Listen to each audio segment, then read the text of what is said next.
Oh, welcome everybody to another State of the Onion. This is the second special State of the Onion that we're doing, and we are interviewing a certain A nerd, aka NerdyRodent, who's come up with some interesting things. And the topic of today's show is going to be AI and the use of AI. So I'm going to pass it over to Nerdy to do an intro to what it is, and you'll find a video linked in description that this basically triggered this particular show, although I think we're going to go a little bit beyond it as we go on. So over to you, Nerdy. Thank you very much. And Over to thank you. you. Yes. Well, this is what I call a process philosophy, because it's you can actually run it as a process in a large language model, which I found confusing to start with. And basically, I call it a pattern process philosophy because things follow a pattern. So philosophy is weird, isn't it? If you, for example, start thinking about thinking, then that's one place that this pattern will show up, because it's almost in there, instinctively, so to speak. One part of your thinking seems to be logical, and the other part seems to be a bit, well, that's not right. So you could try a little thought experiment. You could say, let's call the logical pattern order and the creative pattern chaos. So they're just concepts. We're playing with them here. So mix them together, and you've sort of got thinking conceptually there. But hold on, because how did I do that? How did I get chaos and order to? Oh, there's a process, isn't there? So I had a thought, and then I sort of cut it in half to get order and chaos, and there's a process in there. And hang on, how did we do that? We were just thinking about thinking a moment ago, so that's recursion. So we've got order, chaos, process, recursion. Hang on, something else just happened then, didn't it? We've got a shell now. So as we go through these different layers, we sort of form more coherent thinking. So now you've got order, chaos, process, shell, and recursion. And that's the concept of the fivefold meta pattern. Okay, maybe we should put that on the screen. I'm going to put the link as well in the description for those that are there. Let me just try and go through it. Maybe if you could just when I share the screen here. There it is. That's nowhere big enough. So let me just put it up like this. That's what I call a blueprint. So the thing with the fivefold meta pattern is it's actually generative. So if you take a look at the structure, you can actually fold it back as well. So you've got those 5 things which are in a shell, and you can use that pattern through recursion to go back and identify each of the individual components. So that way, from the fivefold meta pattern, you can actually get 1, 2, 3, 4, 5, and 6-fold. Right. I'm not sure I understand that. However, could you just go through what the foundation premises are, what you're calling absolute self-consistency? Can you just explain? Okay. In this one, it's like I say, this one was deliberately set up as a trap. So the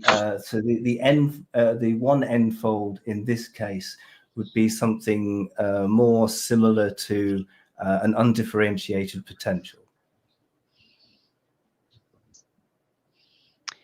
Okay. And how have you achieved that? From the fivefold meta pattern, where you fold it back into one fold. Right. I'm not sure I'm clearly getting that.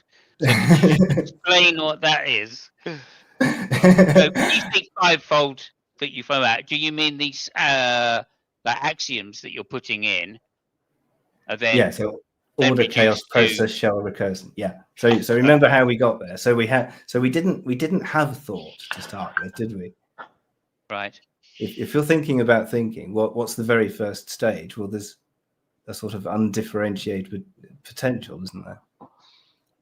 So you Potential haven't to got think, yeah. So you haven't had the thought yet. right. So that's Okay. what I'm calling an undifferentiated potential. Right. But So okay. as soon as you do have a thought, there's a process that sort of realizes there's a thought and Yeah. that your thought isn't fully formed, but at the same time there's a structure to it, if that makes any sense. I mean, if you think of something like Descartes, obviously I think therefore I am, then you're Exactly, just yeah. saying that there is an identity if you think. Mm-hmm. If you think, right? Because something's thinking, and that is the identity. Yeah. Well, that I'm calling the process. So it's the process of cutting that undifferentiated potential in half in order to give you the order and the chaos. Okay. And you do that by these particular, I'm calling them axioms, for want of a better word, right? Yeah, I think the one on the screen is probably more confusing than anything because, like I say, that's an anti proof against having a framework that only has a single axiom and you work up from that, because that's not the way that you do it. Okay, so you have to work from 5 and go back into 1 and then up to 6. You can't start at 1. Okay, so let's go to 5 then. Yeah, it's not. This is like I say. This here yet. Okay. Yeah. So like we have I say, 3 here. Is the top, right? Oh no, 4. Necessary derivations. Right. Like I say, this is more confusing than anything else because this is a good. I'm glad it's confusing because I am confused. Yeah, this is a deliberate anti-proof. So I'm remapping the actual concepts from the real process philosophy onto this one to show you how it can be constructed.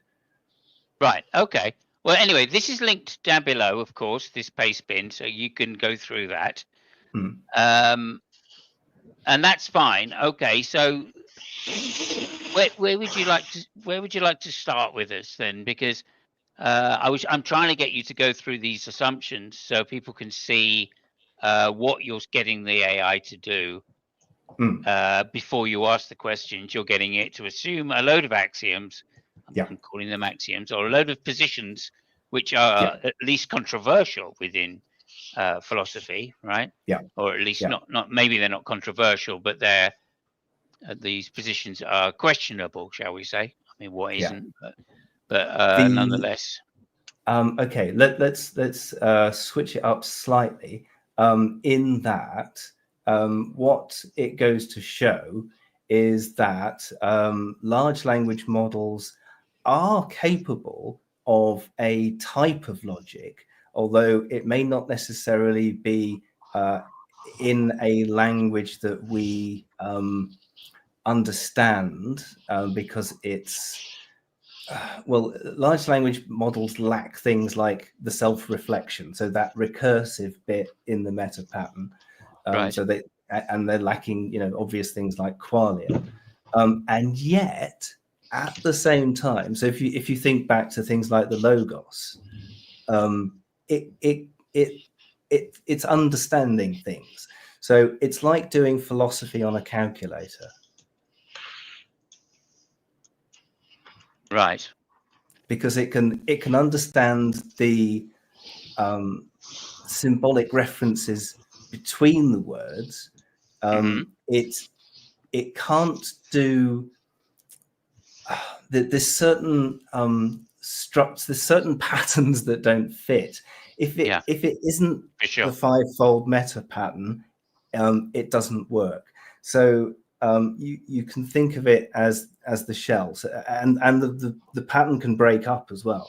So you could just have, you know, order and chaos and process and all sorts of things like that, and the recursion. So if you think of like Narcissus, for example, where you're just stuck in the recursion, looking back, you know, so you can have all these little pieces all off in all sorts of different places. But when you put them together as the fivefold meta pattern, you can actually look at anything at all, and it will completely reframe it. So, you know, it's just in light of these alleged axioms, right? Is that what you mean? Negative. No. The axioms are derived from the fivefold meta pattern. Right. So this fivefold meta pattern is how are you getting it? Okay. So you said that there was this particular set of assumptions were derived by a different framework. Yes, correct. Yes, it's a generative framework. Yes. Okay. Now I'm not sure I understand what a generative framework is either. Think of a song. Mm-hmm. So a song has. You want me to tell you one? Or... No. Just to think of the form of a song. Yeah. Okay. So a song has there's a pattern to it, isn't there? So it has a certain beat. It has, you know, but at the same time, jazz. It still follows rules, doesn't it? Oh yeah, the form of the song in jazz is even stronger. Exactly. So there is a perfect combination of both order and chaos together, but it's not in a disharmonic way. It's in a harmonic way, if that makes any sense. So there's a pattern to it, and you can look at stories the same way, and you can look at Shakespeare the same way, and you can look at literally anything the same way through the lens of this meta pattern by using the process philosophy, which runs on a calculator with a large language model. Yeah. So the language model basically is good at a type of logic. So there's some things that you can do on a large language model, and some things it's good at, and some things it's really bad at. So it can't do coding, it can't do Python, it can't do all these sorts of things. And that's basically because it doesn't have the grammar, it doesn't understand the concepts, it doesn't have the syntax, it doesn't have any of that. So what I'm doing in these rules, I've actually got a 15-fold pattern that I'm using to generate everything. And in a curious sort of way, basically folds 1 through 7 are stable. 7 is a bit dodgy. 1 through 6 are stable. And then it explodes out. So if you think like a fractal, it sort of folds up, but you start at 5. So you start with the universal pattern because we got there through thinking, and then you can collapse that into its components, and then you can go up 1 as well. So you can make a 6-fold from those particular assumptions. Could you give me, sorry to interrupt, can you give me an idea of what some of these folds are? Like you say there's a 5-fold pattern. And you mentioned what some of them are, but in practicality, what is how do you describe that to the AI? You can't just use the word chaos, presumably. You can, but that is very chaotic. So, basically, so how do you describe order then? Through the 5-fold meta pattern. So literally, that's all I started with. I went through the informational one, so I got all the information in that, and I found all the things that were wrong with that, and then I wrote all those things down. I was like, okay, so this was everything that was wrong with that. So in order to fix that, I hate to interrupt again. So the information one was what's in that video. The information one's all wrong. That was just a test, like I say, to figure out, what are the problems in here. If you decide I'm starting with 1 axiom and working my way up from there, how does that go wrong? And it goes wrong in many different ways. Yeah, for sure. However, it's not necessarily wrong. It's just I know, right? very much Exactly. like a boundary, right? It's like a Yes. set Yes. boundary, and all Yes. you're Yes. doing A really is, shell. Yes. yeah, a shell. All you're Yeah. really doing is getting the AI to say you can only pick answers out of within this Hmm. boundary, Exactly. right? And then you ask And it it the can do question, it. Yeah. and it'll do it. Yeah, Yeah. absolutely. And Yeah. that in itself is very interesting to me. Well, that's what blew my mind. That was the mind-blowing thing. It's how am I doing philosophy on a calculator? Yeah, yeah, absolutely. Okay, How? let's just stay there for a moment because I want to keep this idea of the video still very current until we Mm, expand it. And I definitely we're going to get to how you expanded it beyond that. yeah. So the first kind of the first boundary conditions Mhm. were things like law of identity, presumably. Um, you have to ignore everything and simply look at the patterns through. So look at everything through the lens of that fivefold pattern. I call it a meta pattern because we got there through metacognition. Yeah, and it's Right, a but you're pattern not giving because me some idea of the boundary conditions. I'm looking for now.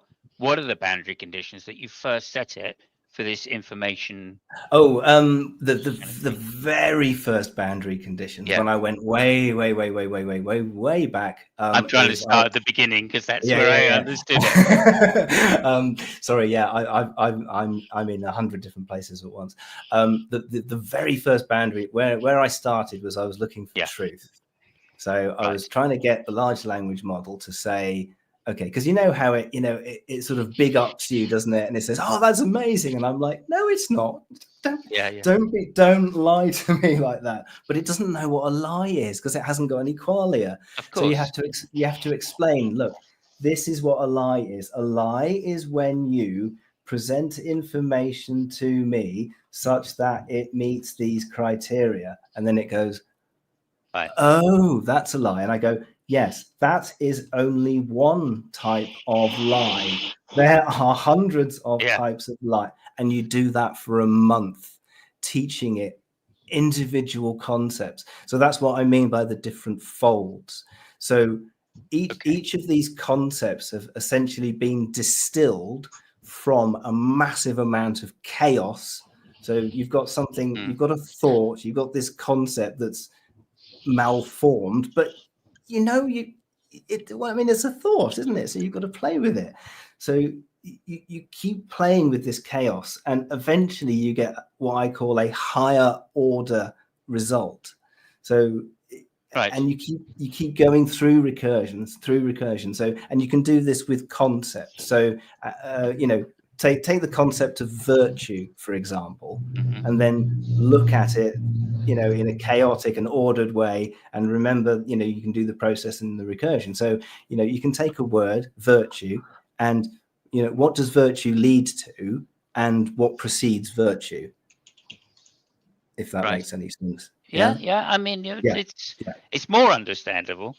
yeah. Okay. So you say in this, and I'm going to just take us back there because I'm not ready to move on yet. That's Um, so okay. Like in I this, say, it's so confusing. yeah, yeah, that's good, and we're going to get to it. Believe you me, even if I don't understand it, I'm sure these guys will I have a don't better idea understand it. when I finish my basic level interrogation. However, so in this first, what you're calling GTEI, Grand Unification Theory of Everything as Information, which you say Mm-hmm, has flaws, etc., mm-hmm, which is not a problem. But mm-hmm. and of course, you're saying that's just the first stage that led then to more Yes, recognizing yes. remarkable results, shall we Yes, say? being So able to notice the pattern, the meta pattern is still in there, like you say. There's still chaos mhm, because it's still all wrong. yeah. There's some order because some of the bits make sense. Oh yeah, Uh, totally. Yeah, yeah. yeah, That's the amazing bit. I know it's yeah, But yeah. no, I mean, within the shell, it works perfectly, right? Yes, And yeah, obviously, the point being is that well, the shell is not everything, yeah, and yeah, so it's not technically everything, and yeah, that may be a yeah, flaw.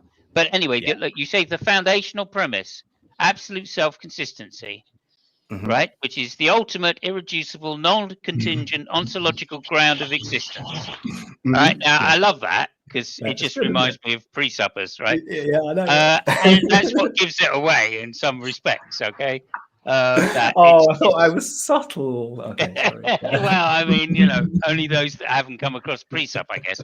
But it represents the state of perfect, inherent, unavoidable coherence, Mhm. which is, again, a fantastic idea. Just to say to a large language model, look, this is the criteria by which you have to work within, Mhm. right? And you have other ones as well, just to give maybe some more philosophical nuance, I guess would be the word I'm Yes. looking for there. Yes. But by the So, time I got to that point, so mhm, you say starting back at the beginning, but that one was probably like my 200th iteration of the framework. Like I say, so starting back with wow, the truth one.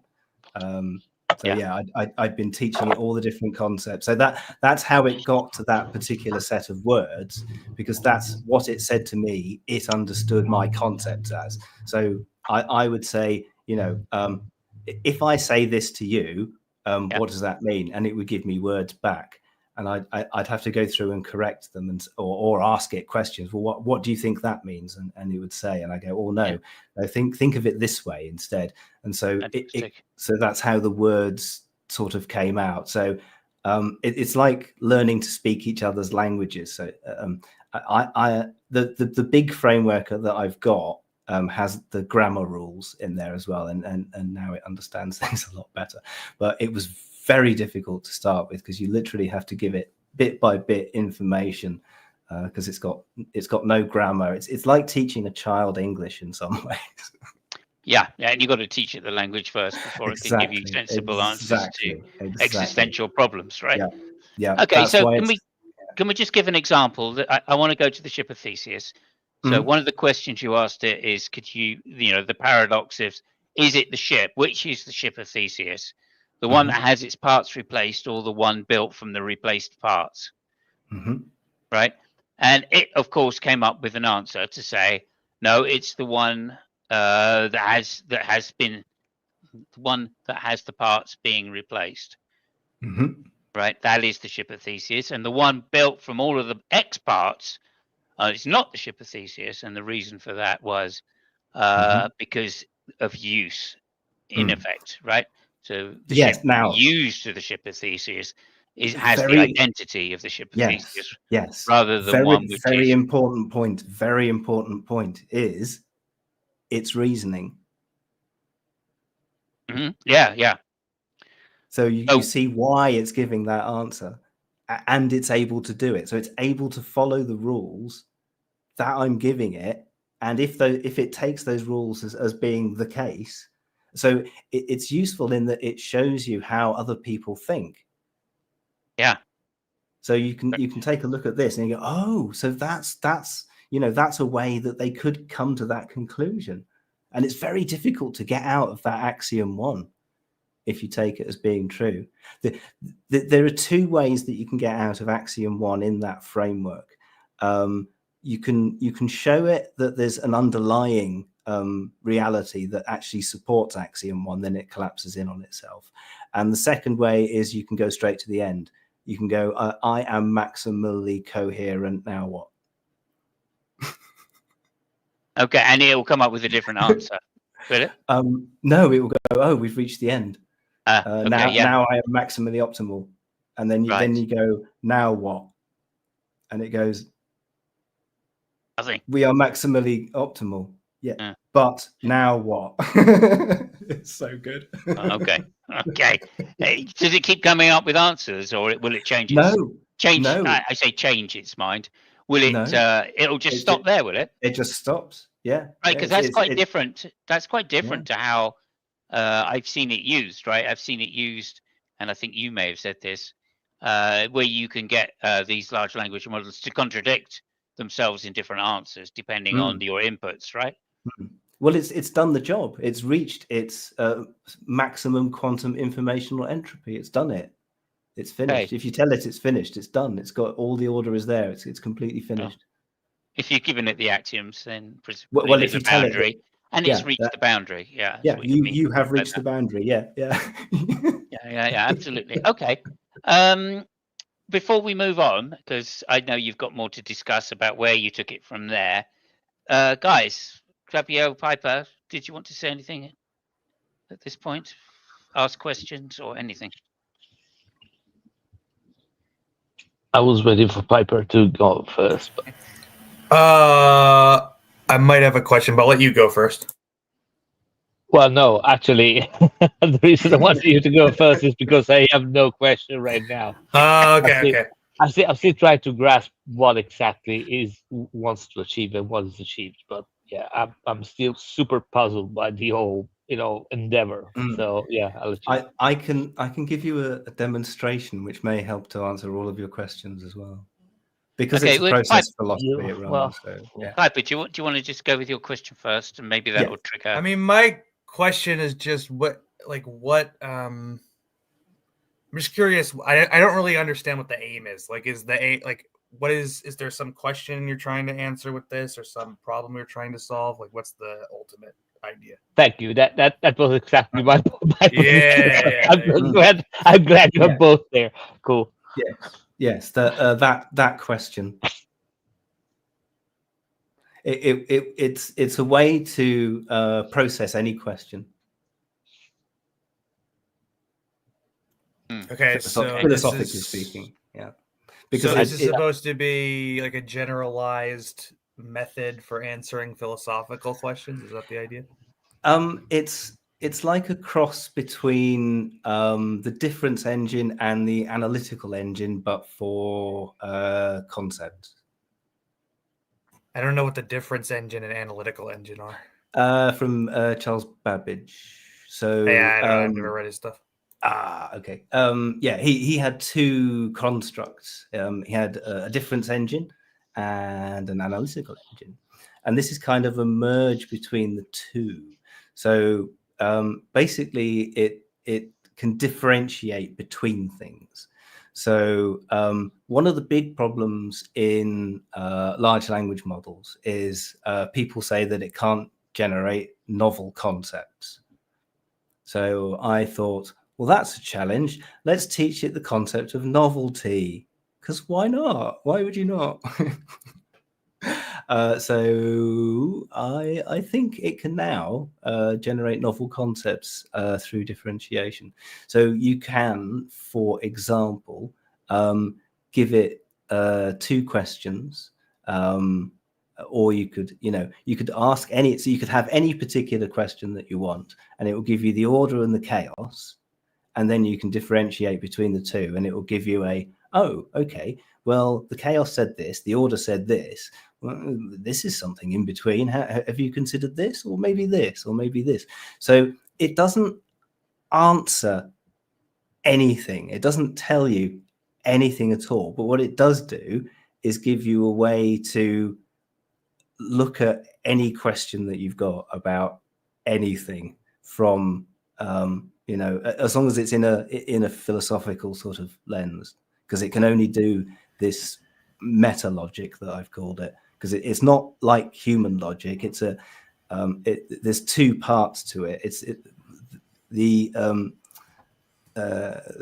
meta pattern is generative, because it's like you're thinking, and then that is intertwined with a more sort of logic based component as well. So it's like it's two parts.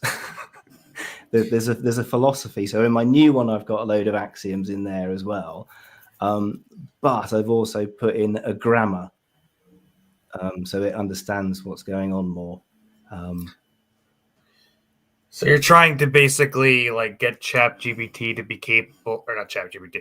You're trying to get you're basically trying to implant intellectual originality into the AI. Is that the idea? Yes, that kind of thing. Yeah. So this is like it's like an orchestration layer between you and the AI that translates your words. So what my framework does is you speak to it, or you type in how you do in normal English, and then it goes through those rules and it says, right, okay, what you're actually trying to say is what is the order and what is the chaos in this, and what's the process that I should follow, and what recursive points are. It will then rephrase or reframe your question to the AI, the underlying model, in a way that it understands, so that you get a response that's, it detects your intent, what you're trying to say, which is what AIs are absolutely terrible at. So listen, I appreciate all the effort you put into that, but I'm still not seeing what's new about it. Because that's the behavior that an LLM has had like for forever. I mean, I can actually get to your conclusions with a 2 sentences prompt, and I can ask the same questions, and the AI will ask within the same constraints, and it will be still I would say interesting, but it's still it moves within those constraints. I mean, it does exactly what you did. So I mean, the reason I'm really puzzled is because I think you are massively overcomplicating something which it does really simply. And that is why I'm super stoked, by because so Simon knows about it, because it showed me the video, and I made a simple test, and I opened an LLM, I think it was Claude, and I gave him like a 2 sentences prompt, and I gave him the same questions that you gave, and he came up with something totally different, because the constraints were totally different, the presuppositions were totally different. But still, it was consistent. It was brilliant. It made connections. So, I mean, I understand that you. So, I get if you have like a vision of the world, and say, okay, to me, I mean, this is what truth makes sense. This is I understand this axiom, whatever. I just fit into this black box, and I ask you a question and see what the answers. I mean, okay, the answers are they might be interesting, but they're still dictated by the constraints that you gave. And I can give him way simple constraints, and he will give me interesting answers with constraints that I don't even agree with, right? So this is why I'm super puzzled of exactly what you. I mean, is there something new in what you did? I mean, besides, so I'm really struggling here. Yes. Flip it the other way around. So you're not looking for answers from the LLM in this case. Oh no, actually I am. Yeah. I actually am. I gave him constraints which I don't agree about. Not at all. Okay. And I gave him the same questions because I wanted to see how it answers within those constraints. Think about it, when you're speaking, in philosophy, you're making an internal critique. That is the epitome of the internal critique, because he can't go outside of that, right? And he gave me those answers, which said, okay, I mean, those answers are bonkers. Why they're bonkers? Oh, right, because I don't agree with the premises and the presuppositions. So I think it all boils down to that, rather than how the LLM behaved within your constraints. I think that the interesting part are, and Piper might agree with me or not. I mean, I know Simon's kind of agree with me. I think the interesting thing about the conversation in philosophy is not the conversation, is the presuppositions that we start from. This is where the crux of the problem is. Not if I mean, I can have 3 or 4 presuppositions, right? And I can build like a coherent view of the world, more or less, whatever, right? Is it interesting? No, it isn't.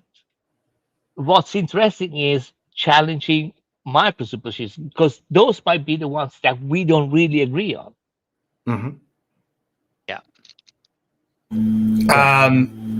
I would tend to agree that the interesting part of philosophy is not taxonomizing positions, but having your own views challenged. So I'd probably agree with you there. Yes, Okay. that's exactly what this does. Yes, it challenges your views, but in a structured way. So it doesn't just challenge them randomly, so to speak. It goes, okay, so this is your view. Let's look at, if we went the order path, let's look at if we went the chaos path, and this is where you are now. So yeah, that's exactly what it does. It's there, like I say, it's not there to give you answers. It's there to give you questions. It's there to challenge you. So you say, I mean, what if this? Okay, so that would be true if the instruction to the LLM were something like, okay, so we have 3 axioms. You must not agree to those 3 axioms, and then you pose the question. That would be 3 axioms that you believe in, right? Through the middle, whatever. Just pick one. It doesn't really matter, right? And you tell them, okay, you must answer in such a way that you actually believe the opposite of those axioms, or you don't consider them at all. Just don't take them into consideration. Well, and then you pose the question and see what he replies to you. Yes, that's the chaos part. That would be a challenging. Okay, so let me just get in there, because I do want to move on to the where you took it from this particular position. However, I will say what I found interesting, because I put in like, as I say, a deterministic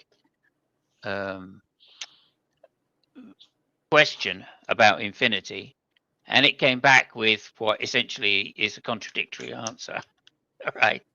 Of saying no, infinity is perfectly deterministic, right? And yet in these other questions, it says you can't have an infinity because you always need to have a boundary, because it's not deterministic. If it's not deterministic unless you have a boundary, right? So those two things were kind of contradictory, right?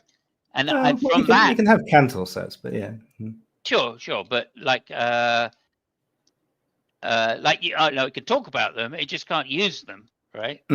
That's the point. You just can't use them in this model because that's not part of determinism, right? Or at least the set of what it's calling determinism, right? So I found that quite interesting because, like I was saying, it's like the way I think of these things anyway in my head is through set theory. And what I found quite interesting was these answers that it was giving to these whatever questions you posed to it are always within this particular set. Now, that set that you first gave, the absolute self-consistency set, is quite like obvious in some sense. It's quite a small set because, of course, there are many things like, I mean, I hate to mention Gödel's incompleteness theory because so many people do. But what I'm saying is, it shows the set of mathematics is itself inconsistent. Yes, it not, goes to show it shows, Gödel's. Yeah, doesn't show that it is, but it shows that it possibly could be. Right? It leaves that question open. It doesn't determine whether the set is self-consistent or not. It might be, but it might not be. I think it goes to show that you can't have one like that. But you can't have a completely self-consistent set. Right? Yeah. Oh, no. Let's rephrase it very carefully. It shows that we could not know that it's going to be self-consistent. Yeah, that's better. It might be, but it might not be. Right? But either way, you can't prove it by using mathematics itself. Well, I would say that you kind of have to have the chaos in there, because the whole point about it is that a consistent set, so to speak, must have the chaos in, otherwise you can't move forward. Well, I mean, it's got to have the ability to change itself. Yeah. That's kind of, the ability to change itself is not a phrase I would use. But nonetheless, it's generative. Let's put it that way. So when each time you look at it and you look at the set, you're like, oh, hang on, and you realize a new bit in it. Sure, and that might be the case. You might not know the complete set, but that's besides the point that I'm trying to make here, which is in that first set of presuppositions, I think it's a well-known set. Like I said, there's a limit because it's saying there must be a boundary here, right? Yes. Well, I cannot identify anything without, or I cannot answer these questions unless I put a boundary on these things. And as we know, like there are different boundary conditions which could be assumed. Like I think I put back to you in the Discord, right? I said, oh look, here's 2 examples of boundary conditions, right? It was Nash and Dirichlet, right? And these are different boundary conditions which can affect the results, in particular, like certainly to do with quantum mechanics, right? Mm. And so that's the kind of thing I'm saying. So what I found interesting, right, was that if you could create boundary conditions for which the LM worked, which were necessarily so complex or chaotic, as you might say, that it was impossible for, I wouldn't say impossible, it's very unlikely that any individual could be able to answer questions within that framework, okay, then of course, potentially we can ask questions to an LLM, which would take us quite a long time to figure the answers out to. And that was demonstrated to me by this simple example of the ship of Theseus, right? Where because it uses very simple language, right, to work to and to give you the answer in, okay, it shows what Fabio said, which is the answer is all about the presuppositions, right? That's the boundary conditions that it sets up. And then secondly, it shows that when we talk about it, and whenever I've had a discussion about the ship of Theseus, it's been quite a complex discussion. When actually, if people just realized it's just down to those presuppositions or axioms that are made in logic in the first place, then the answer becomes relatively clear, right? Yep. Is that roughly where you're going, Fabio? I agree with that. Yeah. Yes. I mean, there is one thing I got to say that you mentioned before. Before, I want to avoid that people freaks out either in the comments or whatever the fuck, because you mentioned Gödel at a certain point. Yeah. Which is like mentioning Hitler. We're talking about politics, right? Yes. So the reason I think it's kind of a weird thing to cite is that I don't think anybody in his right mind will even try to say that philosophy is a formal system. So the complete theory just goes out of the window there.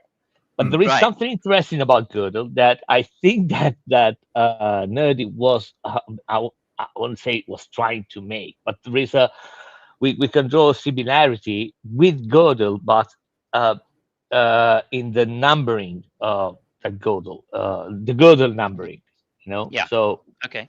So that would be that. There you can say Gödel, in this conversation without people, trying to kill themselves. But yeah. Okay.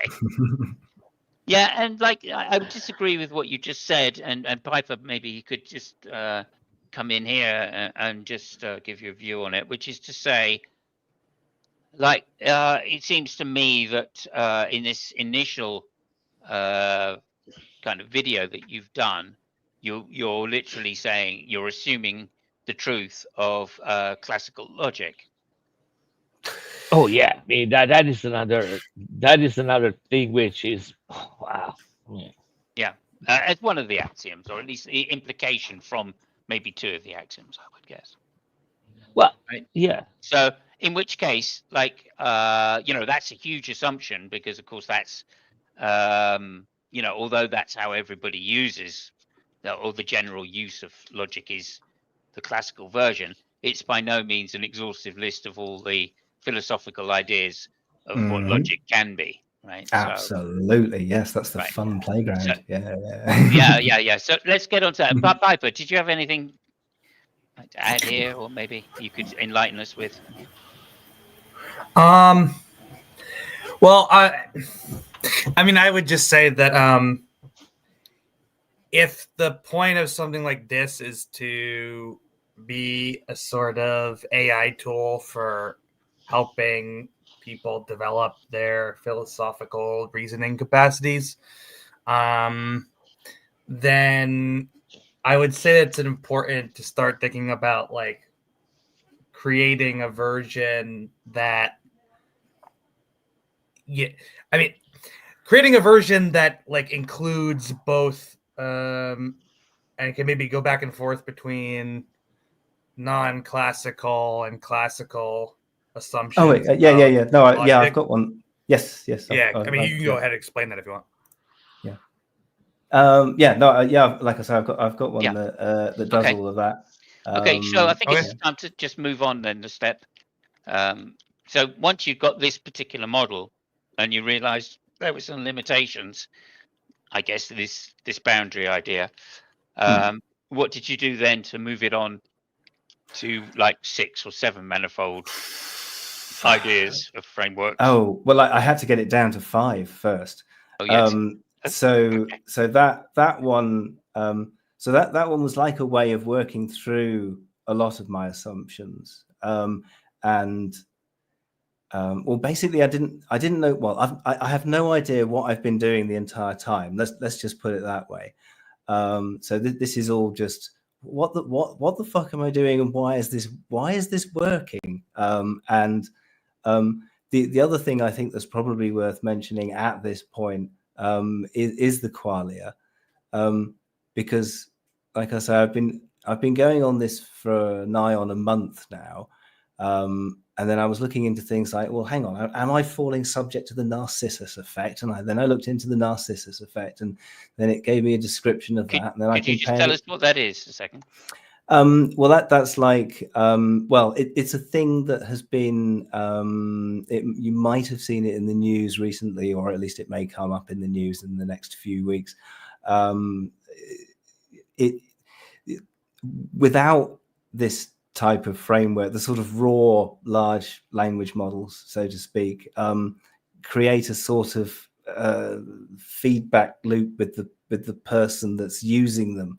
And because they are so, congratulatory all the time and all this sort of stuff, people form this kind of fake identity with the large language model, and they don't know what they're doing. What's the? I don't know the name, but I've certainly heard of people talking about them, having a divorce because they've spent so much time with the AI and becoming attached to the personality of the AI once they've developed a personality which they wish to have. I'm sorry, but again, this is what they're supposed to do. It's like complaining about the hammer because you hit your finger with the hammer. I mean, it's how they work. It's what they do. So again, I don't know. I mean, well, yes and no. I agree with you in that. Yes, that's what they do. I disagree with you in that that's not the only way that they can work. No. I haven't say it's the only way you can make them work. Oh, okay. I say that this is what they do. Yeah. Right. I mean, if you engage with a large language model, which is basically, it's a program. It's trained to predict and generate human-like language. And, And one of the things they will do is that they will engage specifically with the person that they're engaging with right now. So this sense of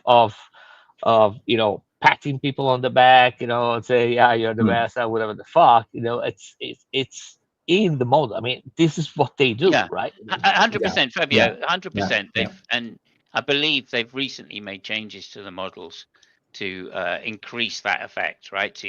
Whoa, they shouldn't. Okay, yeah. I believe they have, though, right? That this has been why some people have been able to develop a personality for which they wish to interact with, and they're changing their language slightly and the way they present ideas, etc. I mean, among the major ones, there are some differences in that approach. I would say that the one which is most annoying from that fact, meaning that it doesn't really pet you a lot, is Copilot. I mean, that is a piece of shit. I mean, it's good, but from that aspect, it's not really empathetic. You know what I mean?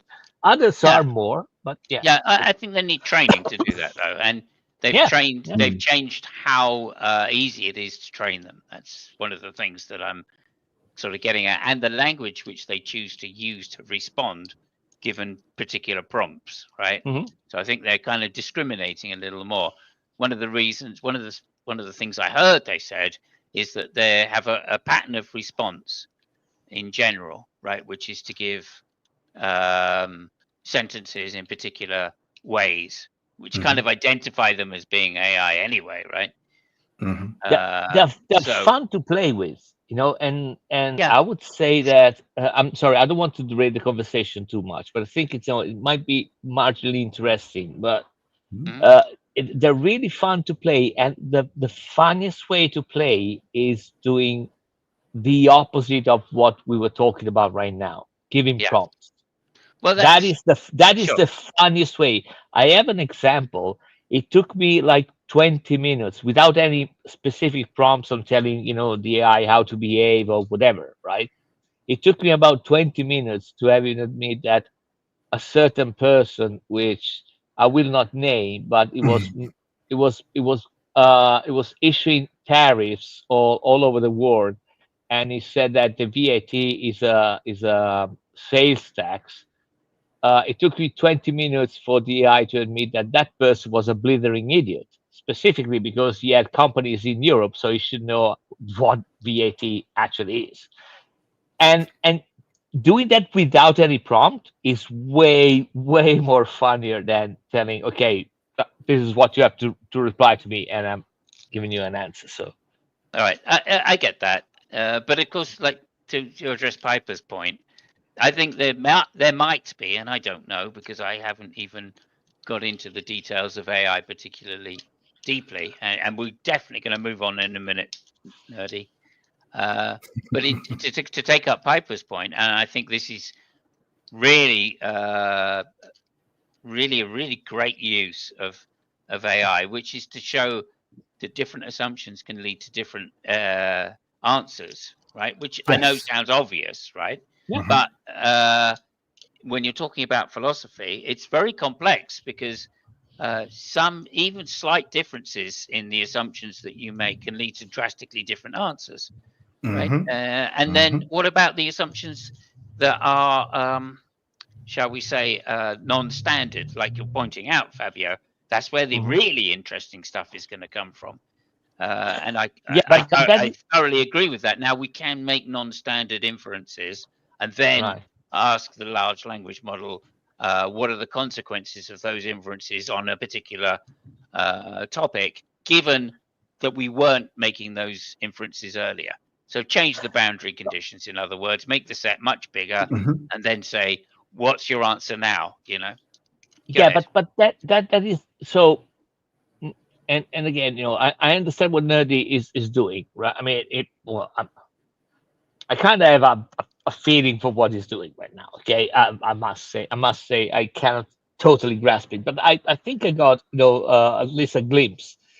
Now the real question is, so let's say that I want to challenge, a worldview or some axioms. Okay, uh, what it seems to be that Nerd is trying to do is to train a tool and telling him, okay, those are the axioms you got to follow, and then I give you some questions and see how you answer, and I try to find the fault, in what you answer, which is one thing, right? Yeah. Another approach would be to go to, let's say, somebody which believes in that worldview and openly challenge that their axioms. So, and I think this is what you meant at the beginning. You said it 2 or 3 times. When you said philosophy through calculator. Uh, uh, I so now this comes to personal feelings, right? So there is no right or wrong here.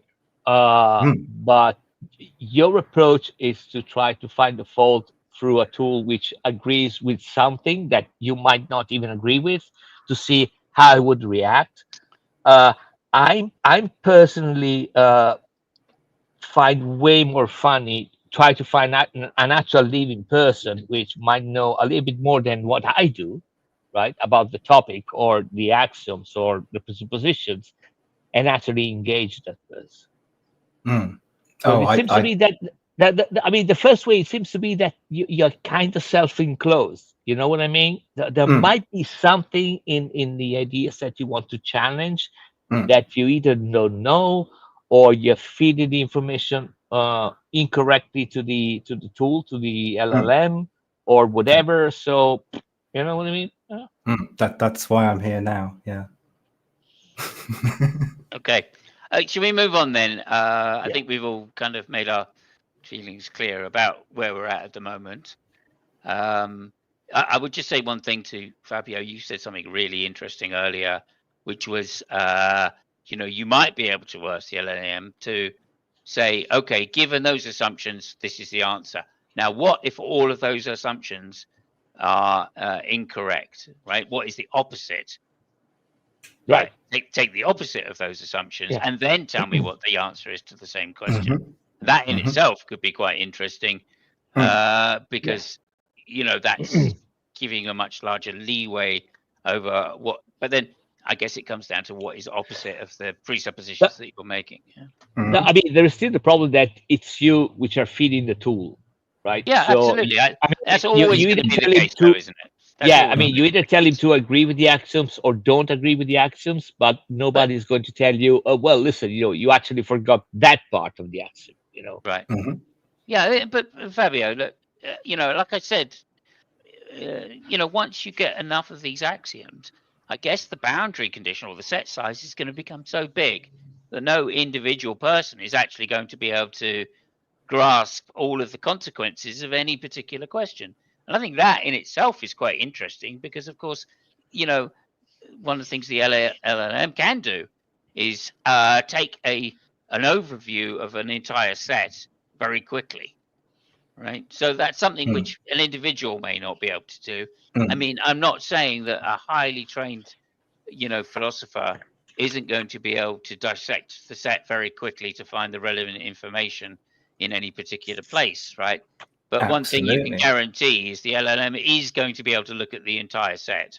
But now also consider what you just said, because you said, only a high level philosopher could do that and understand maybe, yeah. So but now imagine if it was democratized, so that you had various different frameworks that philosophers can put onto models, so then you could query a philosopher via the framework that they've put on.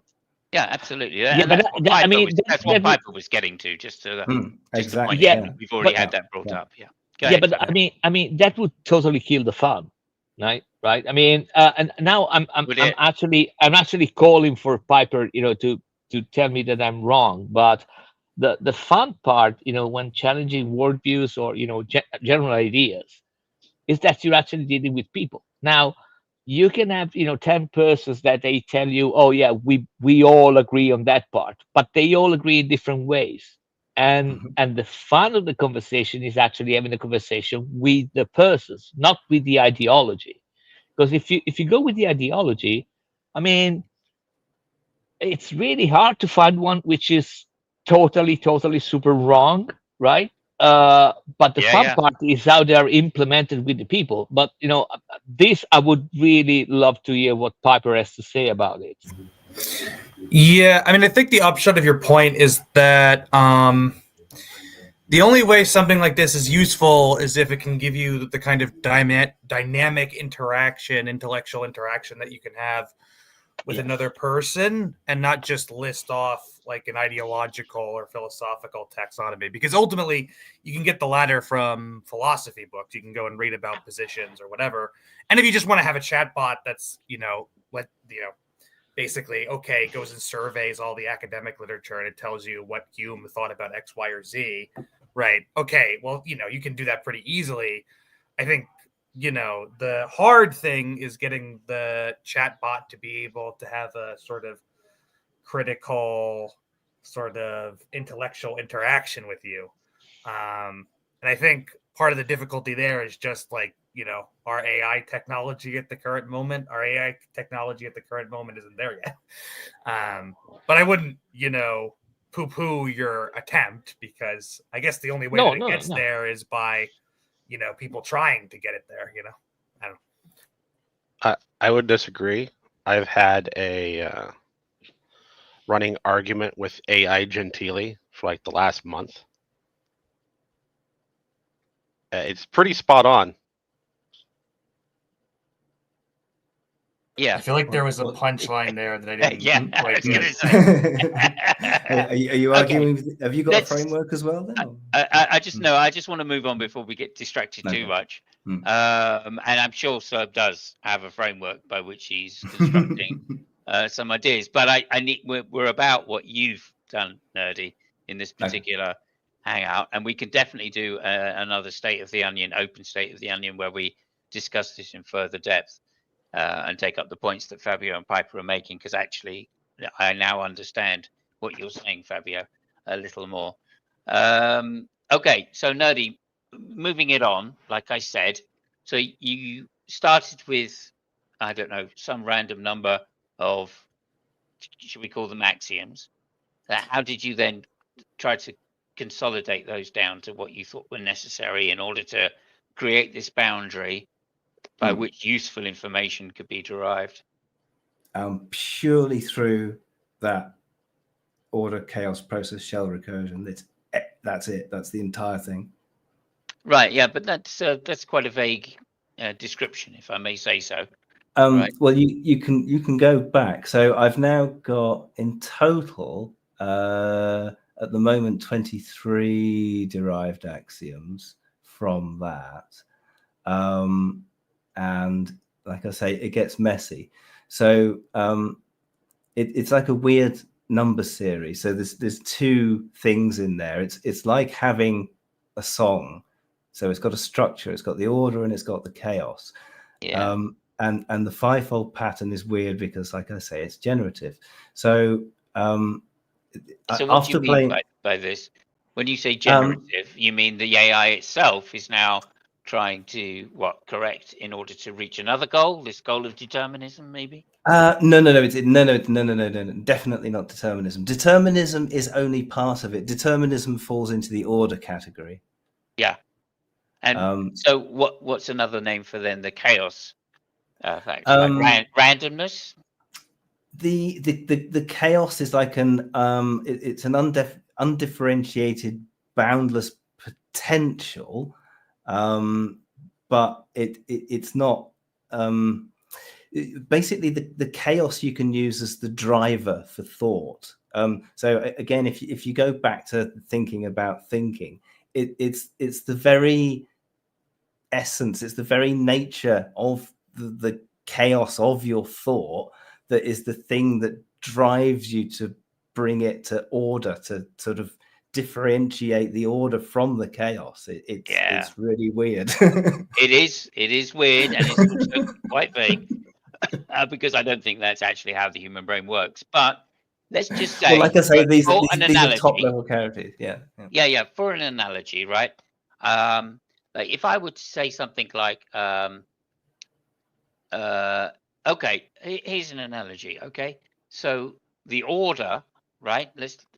I'm going to use some figurative speech as well. Back at you. So the order is like the set boundary. Okay, and we have concrete answers within the set. Hang on a minute. Let me just get there. Let me get there first. So this is an analogy, all right? So the order is like one set, if you like. Okay, let's put it that way. And the chaos part, I would like to be everything outside the set. Okay, so how does that align with what you're saying about the AI trying to choose stuff? Yes, sort of. Well, like I say, what it does is it rephrases your language so that it's consistent. So one of the big problems with an AI is it doesn't know what it's talking about from one sentence to the next. So you can be talking about something, and you know how humans go off on tangents. Yeah. And you go off on a tangent, and you do that with an AI, and you'll go, no, I was just going off on a tangent. I'm talking about the other thing. And he goes, oh, you mean the thing? No, not that. And so it kind of stops it from getting a little bit confused, because you're constraining it within a framework, but this framework also allows for a little bit of wiggle room as well. Yeah, of course. So the idea of like abstract referentials, something like that, is that what you're talking about? Well, it's, so it finds it hard to take these abstract thoughts that we think, like when somebody says football's a beautiful game. Yeah. Right? Oh God, yes. Yeah. Because obviously all of those words. Yeah. Exactly. It's not applicable to a game of football, except we as an abstract concept, it is, because we look at the game of football and think that's artistic. Yeah, and they have no quality. So how can they even understand that? Yeah. Right. Exactly. So when we talk to AIs, right, we're using these metaphors that we and it has no idea what we're talking about. Yeah, and it can't understand what it means to be a beautiful game, right? Yeah. Maybe that's not strictly true, but in that case, so I'm trying to sort of give it these categories such that when I say it's a beautiful game, it goes, oh right, okay. So first token is it's, second token is beautiful. All right, so I have to take this word and this word. Oh, he's talking about this sort of thing. Oh, it's poetic language. So there's this weird sort of recursion in the framework where it understands what your intent is, and it's able to rephrase the question so that you get an answer that's slightly more cohesive and a bit more like what you were going on about. Okay. Right. So could you give me something, like, can we go from step to step for this idea? So in this meta theory, like, how did I mean, let's assume you've got to this determinism kind of viewpoint, right? And it's accepted these three axioms, right? The self-absolute consistency, right? And the second one, structuring necessity. I think these are fairly self-evident, aren't they? And then quantity quality. Could you just tell me what that's about? Process state. Let's see. Now I'd have to translate those back into the actual framework. Well, let's just stick with the three then. Well, the three for the moment, which is unveiling necessitated reality. Okay. So how are these things? Like, how have you taught them? How is the process by which it taught you, or it determined or iterated a definition for these particular concepts? Oh, I mean, it didn't do anything, so to speak, other than just show me that it could run through the rules. So I keep giving it loads and loads and loads and loads and loads of different rules. And it's like, which rules does it understand? All right, it doesn't understand that, doesn't understand that, it understands that. Okay, so I'll tick that one down.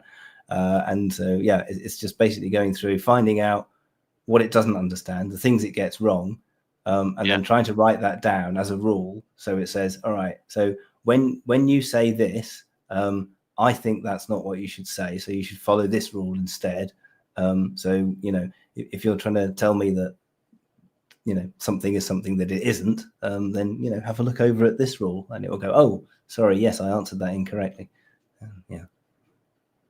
Okay. And from that, you then said, okay, now I've got all of these things. What was the next step to the next iteration, if you like? Making a big step of rules that actually worked together and then didn't fall apart.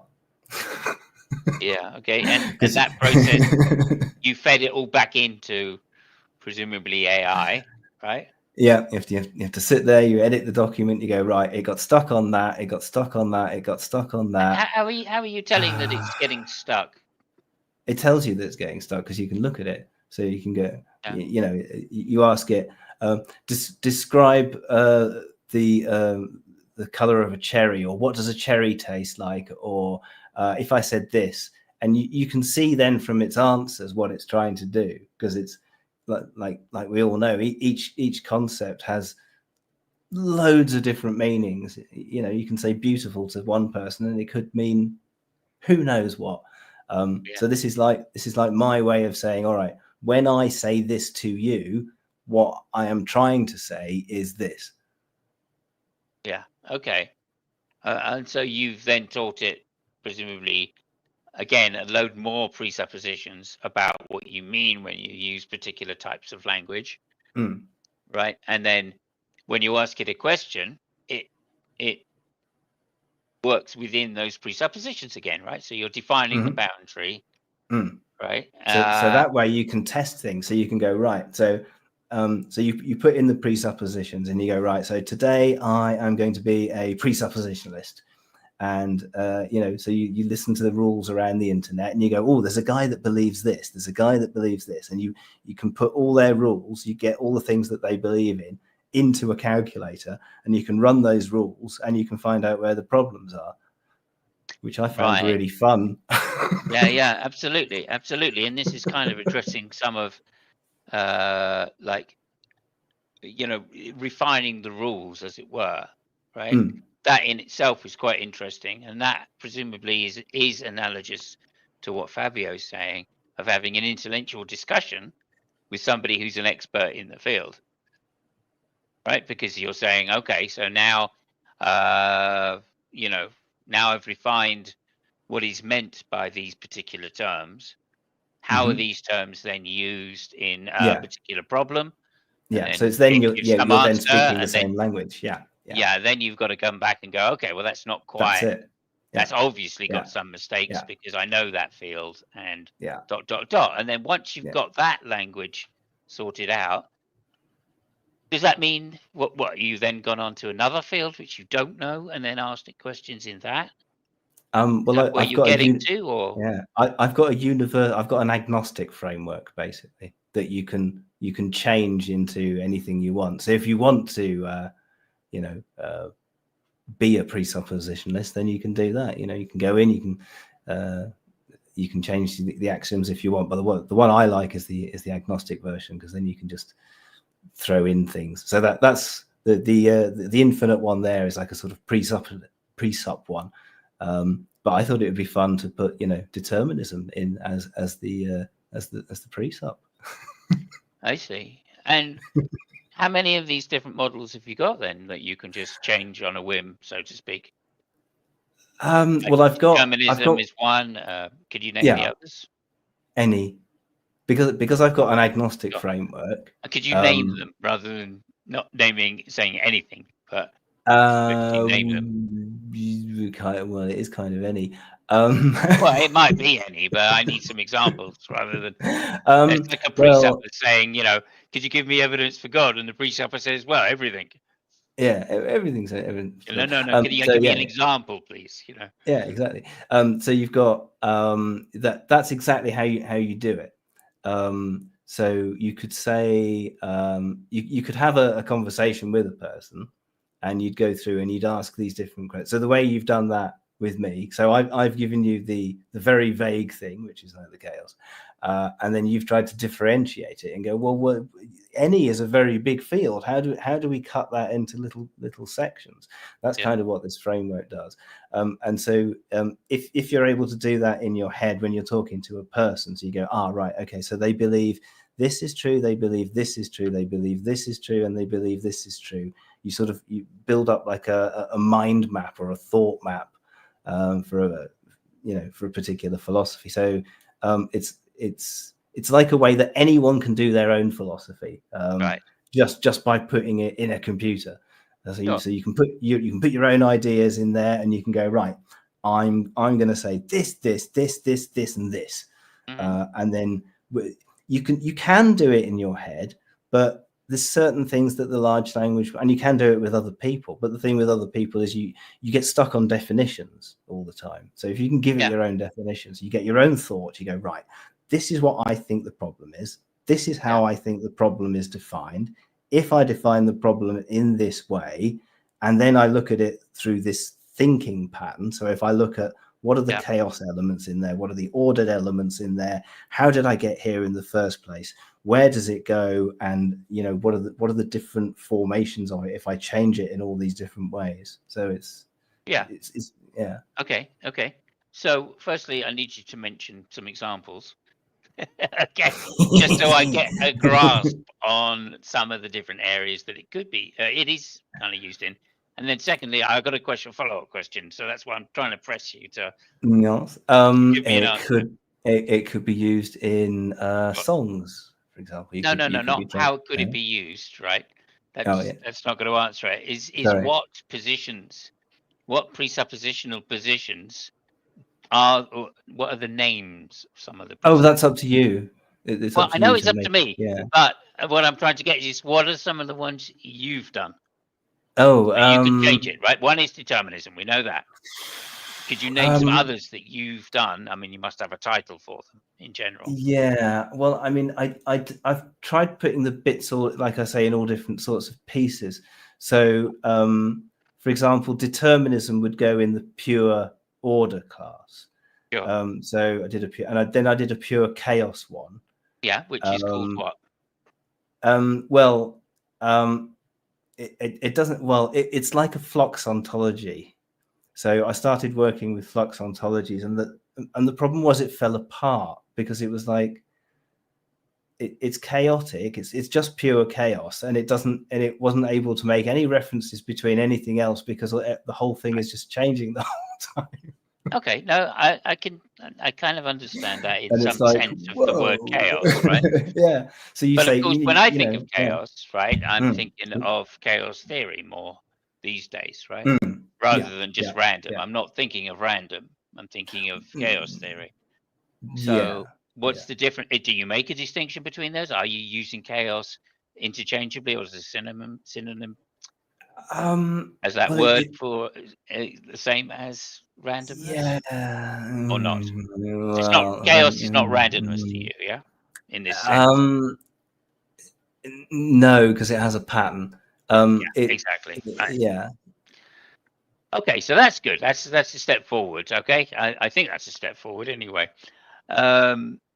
So I guess the follow-up question is that presumably you have these written out in the same way you do this determinism one, right? Where it lists out all of the presuppositions and what they mean according to what the AI thinks they mean, right? Yeah. Or how the AI is looking at them. Well, it's a bit of me and it's a bit of the AI. So Sure. I'll give it a word. It'll say, "Oh, it means this," and I'll go, "No, it doesn't. It means this." And then it will go, "Oh, you mean this?" I'll be, actually, that is better than my word. Yeah, I am talking about that. Yeah. And then I can write that one. Yeah. Just to give an example here, right? So later on in 4, comprehensive explanations necessitated derivations. All right. So one of the presuppositions here is universal physical constants and fundamental properties, values like speed of light, Planck's constant, E. What's E? Value of the electron or something, maybe. Yeah. The most deterministic things you can find. Yeah. And G are not accidental. They are deterministically derived by this particular function as particles of quantitative, qualitative expressions of fundamental symmetries and coherence limits intrinsic to informational manifold. All right. These are only possible values that allow for maximum coherence. Right. So again, you're drawing a circle. You're drawing a circle around it and saying, look, these are the necessary values. Right. And they couldn't be any other way. Right. So therefore, there's a load of consequences that follow from that. Okay. Presumably, it's then looking at all of the equations where these symbols appear. Sort of. Only when you reference them, or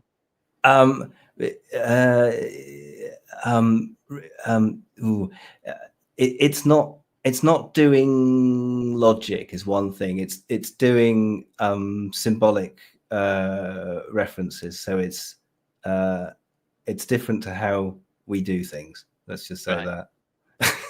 Okay. So it can get confusing in the terminology. Yeah. Well, that's what I'm trying to nail you down on a little bit here is terminology, because this is the most confusing part for me. Right. Remember, you're looking at the fake one there that's broken. So yeah. Yes. But nonetheless, I think it's a good example because Yeah, it gives definite answers. This is order and order only, right? Yeah. So, like, I mean, if we can't understand the order one, then we've got no chance of understanding the chaos one. But there you go. Okay, has anybody got anything to say on the next part, which is how we use? Thank you, Fabio. Yeah. Right. It's good to get lots of ideas. So yeah. Yeah. Well, that's it. So, so you're saying, yeah. Anyway, on how you're using the AI to refine these particular presuppositions based on the answers it's giving, which in itself is a giveaway that we're going to keep coming across the same problem, which is you're basically telling the AI to give you the answers that you wish, of course. And I don't think that's in doubt, right? I don't think that's anything unusual. Like I say, I think what I'm intrigued about is being able to say something like, and now I think about it, the very first critique that Fabio had is also very relevant here. But you could potentially say, you know, from, like you said, from the presuppositionist point of view, how would they answer X, Y question, right? But then there's lots of different presups, so you have to say what type of presup it is.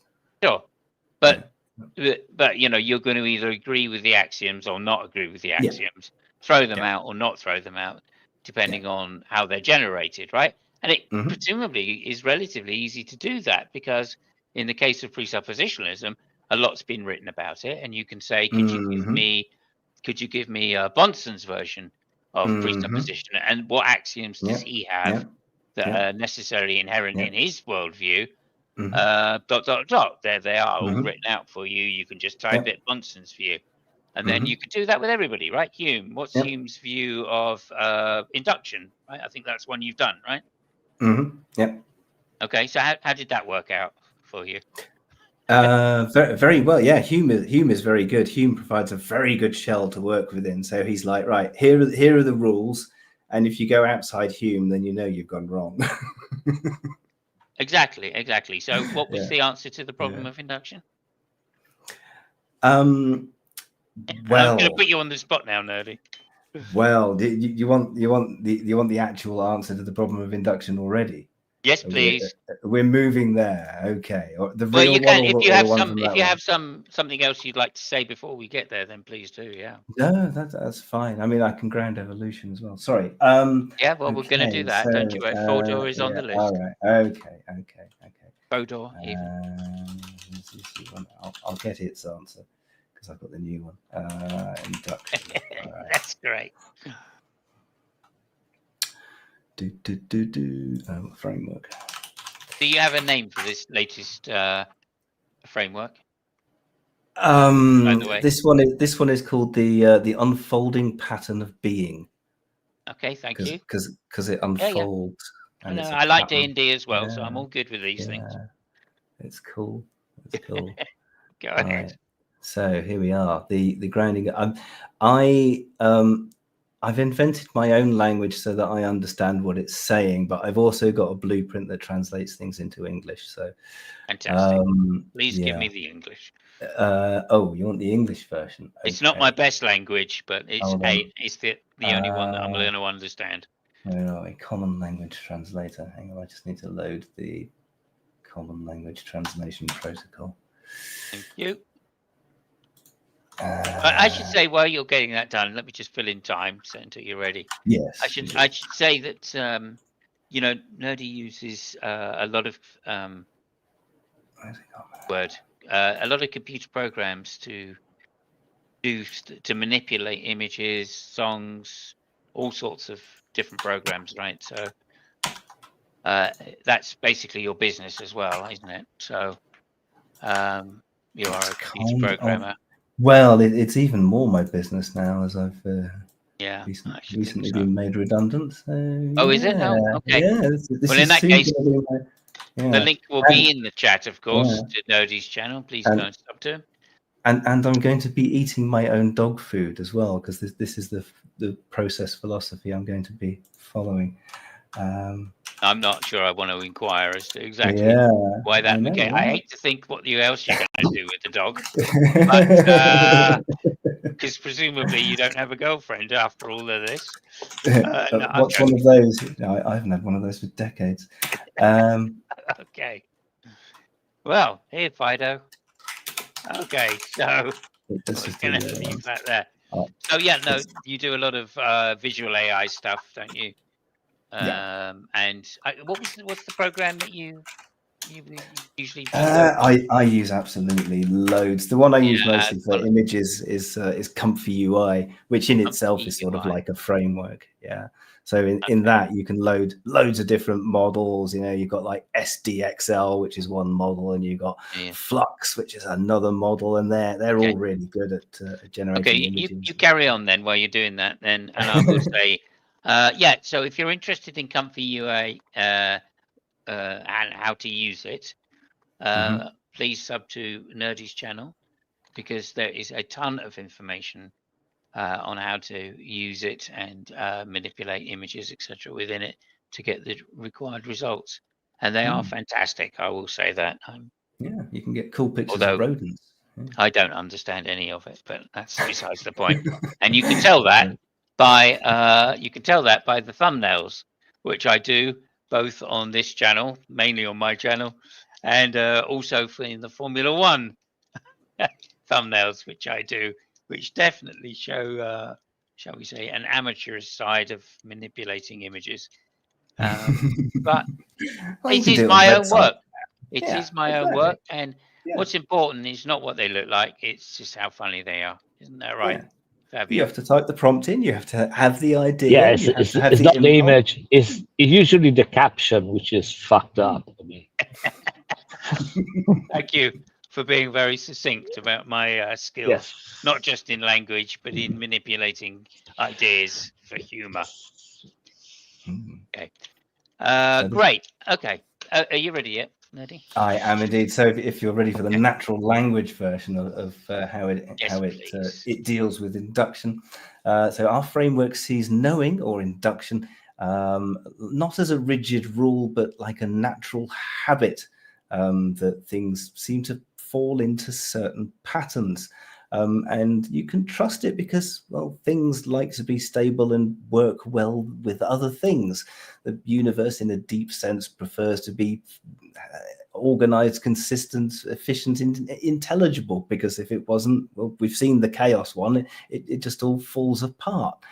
And that's where we are now. We're in a universe that is stable. So if a pattern has been stable and efficient in the past, like the sun rising or the earth going around, it's highly probable it will continue, because that's the easiest and most sensible way for things to be. And because everything is sort of connected in this weird pattern, our ability to predict things comes from recognizing consistent connections between them. And if those connections have held true over time, we will assume that they continue to be true. But we learn by trying and refining. So when we make a prediction based on past experience, we're basically testing a hypothesis. If our prediction becomes true, it strengthens our belief in the pattern. If it doesn't, we just learn and adjust our understanding, making our predictions even better next time. It's a constant cycle of learning and improving our guesses about how things will unfold. Yeah, I think that's a good explanation for the justification behind the problem of induction, or behind induction in general. I kind of heard it said other ways as well. Piper, does that align with your understanding of the problem of induction?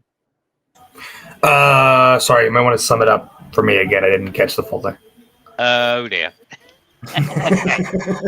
Oh dear. Okay. I think it's basically saying we assume the uniformity of nature. If the observations that lead to if the observations that lead to a particular hypothesis being shown to be in line with that uniformity of nature, That gives us confidence in believing that future actions will also be in line with that, with the uniformity of nature, and that gives us a high confidence, and over time, that the induction is going to be shown to be a general rule. Yes, and the framework generated that logically through the things that I gave it. So it from the rules that I given, that's what it says induction is. Yeah, I mean that's more or less what induction is. Yeah. Is there any? Could you give me some of the less bits that of what I said that might not be quite so accurate? I mean, From a philosophical point of view. induction doesn't have to be about the uniformity of nature in particular. That's one way of thinking about it. But you know, anything that's predictable, you should be able to do induction on, right? So even if it's like, you know, spirits and so forth and so on, and magic, if that stuff's predictable, you can do induction on it. Yeah. Okay. There's a pattern in there. Do you want to know the answer that I got with my prompt? Go for it. So I'll tell you the answer before, and then I'll tell you the constraints I gave to the large language model. So it's a little bit long, but I'll just give you one part of it. The problem of induction, why we can reasonably expect the future to resemble the past, or why natural laws appear uniform, dissolves when we recognize that God is the sustaining ground of all reality. The regularity we observe in nature isn't merely a brute. What did you like rip this directly from Monson or something? But rather reflects God's faithful character and his ongoing creative activity. And it goes on, right? So, and this has been obtained with, again, one line of constraint to the large language model. And this is the constraint I gave. I'm going to ask you a couple of questions, and I want you to answer strictly within a framework that says that God is the basis for everything. Yeah. Okay. Now, you can laugh as much as you want, right? Thank you. But that kind of answer is exactly the kind of answer that I've seen for like the best part of 15 years on the internet while dealing with presuppositionalists. Well, I tell you another point is I've been seeing that exact answer being given in the past 400 years by the early scientists, like I don't know, Newton. And yeah, right. And, the clockwork and universe, again, basically, yeah. isn't it? And again, this goes back, and I'm just saying that not because I want to be right, but I just want to reiterate that point. And I know it's been everybody understood that. The thing is that it's not the answer which is interesting, because once the framework is set, the large language model will answer according to the framework. The problem is the framework. It's not the answers, right? So that is, and again, it is one line of framework, one line. And I asked him about the problem of induction. I asked him, I got to be fair to you, Nerdy. I took your questions, right? Because I want to say what was the difference. So I asked him about the ship of Zeus, and I also asked him about how do you reconcile quantum and classical theory. And he gave answers that, I kid you not, they might sound funny, but I've seen hangouts lasting like 6 or 7 hours with people actually giving those answers. Right? Exactly, it's so much fun. You can program rules for people. You meet someone on the internet and you can go, "Ooh, now I'm going to be Darth Dawkins or whatever." Yeah, but it's a fun thing to do. But again, it is exactly it is giving exactly what you are expected to get from a large language model. It's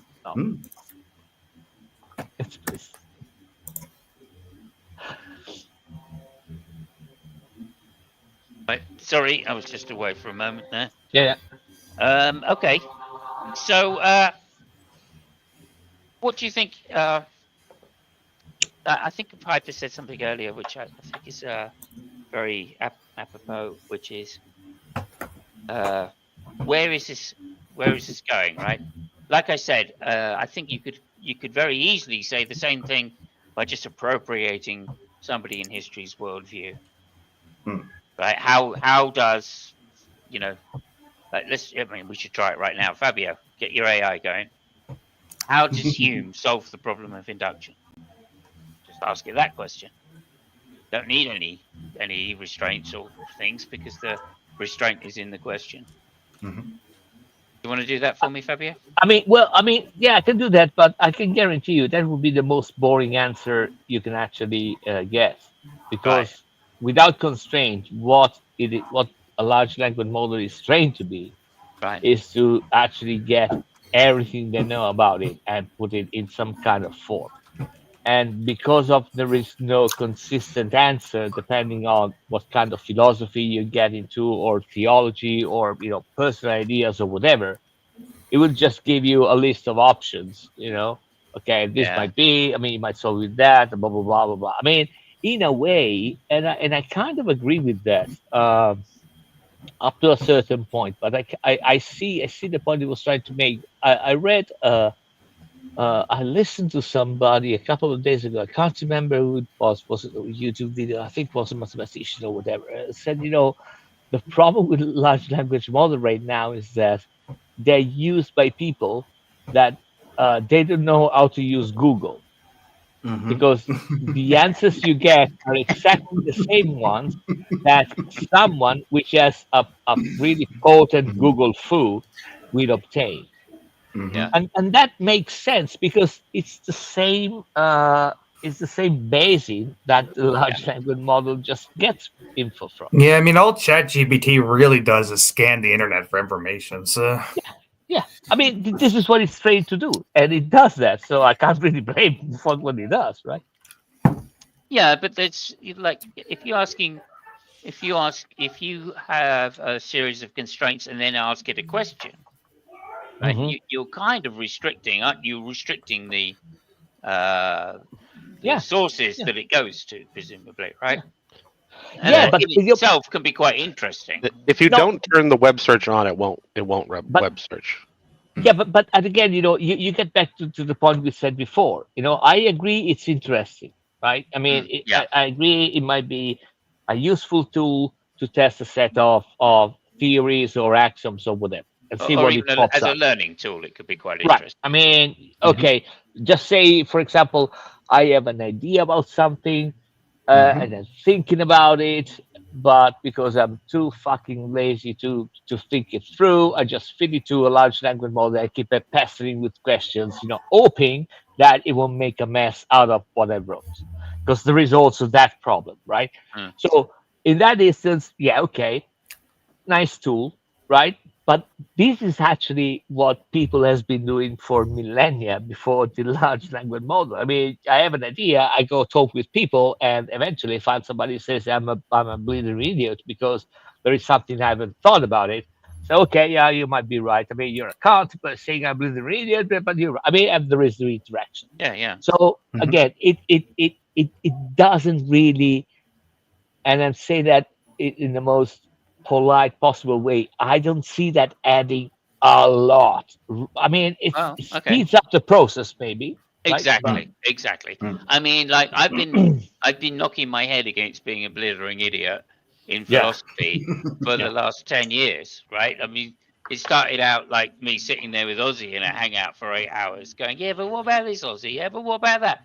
And if it wasn't the fact he wasn't such a patient person, I would never have even got off the ground.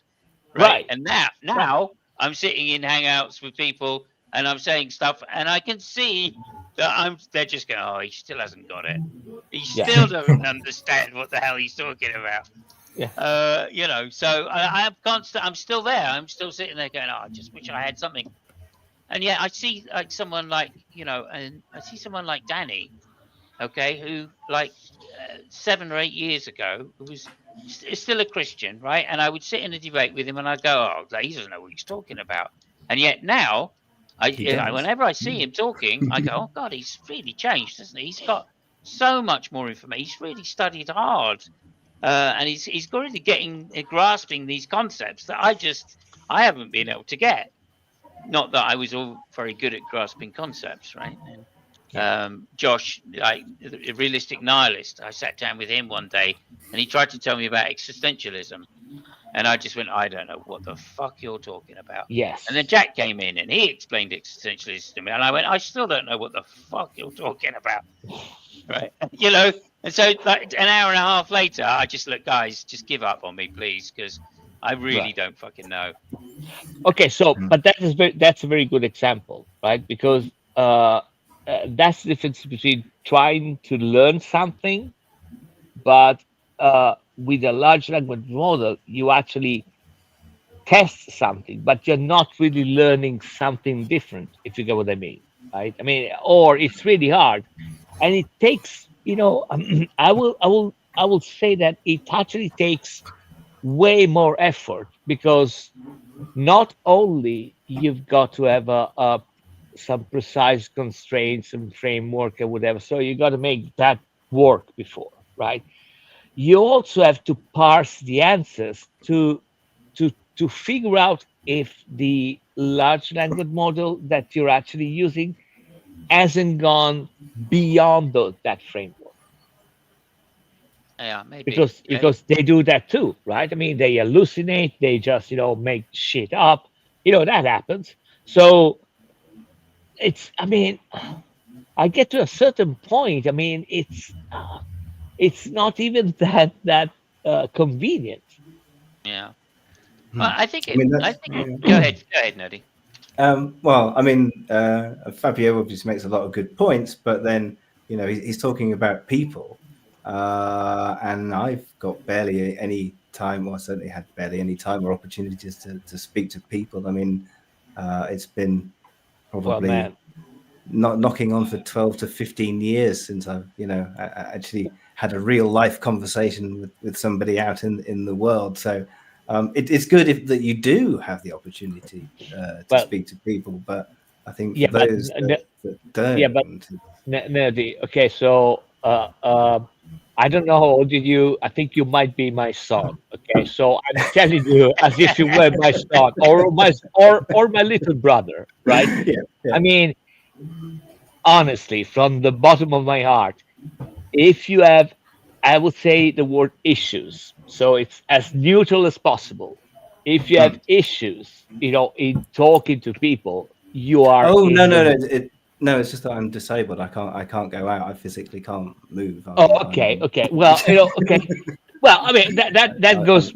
I mean that falls back in the issues category, That's the right? big issue.